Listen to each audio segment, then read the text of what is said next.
ఇవాళ పోలీస్ కస్టడీలో పోసాని కృష్ణమురళి ఉండనున్నారు. పోసాన్ని ఒకరోజు కస్టడీకి అనుమతించింది సిఐడి కోర్టు. మరింత సమాచారం మా ప్రతినిధి చంద్రశేఖర్ అందిస్తారు. చంద్రశేఖర్.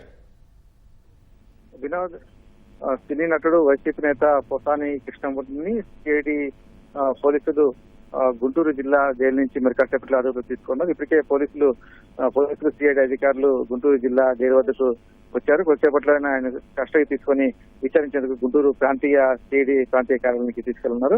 అయితే ఆ విచారణ కంటే ముందు ఆయన్ను నేరుగా జీజీఎస్ తీసుకెళ్లి వైద్య పరీక్షలు చేయిస్తారు. వైద్య పరీక్షల కూడా తమ వెంట ఉంచుకుంటారు.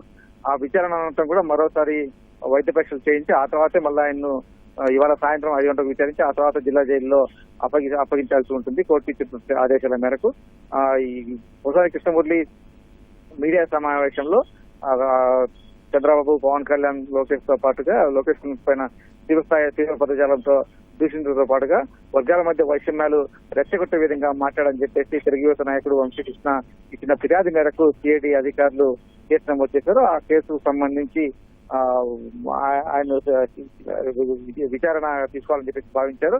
అయితే ప్రస్తుతం ఆయన గుంటూరు జిల్లా జైల్లో రిమాండ్ ఖైదీగా ఉన్న తరుణంలో ఆయన కస్టడీకి తీసుకోవాలని చెప్పి కోర్టులో పిటిషన్ వేసి ఆ కోర్టు అనుమతి తీసుకుని ఆయన ఇవాళ విచారణ తీసుకెళ్తున్నారు. సాయంత్రం 5 గంటల వరకు పోసాని విచారణ జరగనుంది. ప్రధానంగా ఆయన చేసినటువంటి వ్యాఖ్యల వెనుక ఎలాంటి దురుద్దేశాలు ఉన్నాయి, అలాగే ఎవరైనా ఈ వ్యాఖ్యలు చేయించడానికి కనుక ఎవరెవరు ఉన్నారు, ఈ అంశాలను సిఐడి అధికారులు పోసాని నుంచి రాబట్టేటువంటి అవకాశం అయితే ఉంది. దీనికి సంబంధించి తీవ్ర స్థాయిలో అప్పట్లో తీవ్ర పదజాలంతో పాటు దూషణలతో దూషించిన కేసులో అప్పట్లోనే చాలా కూటమి పార్టీకి సంబంధించినటువంటి కార్యకర్తలందరినీ కూడా చాలా ఆవేదనకు గురి చేసిన పరిస్థితి.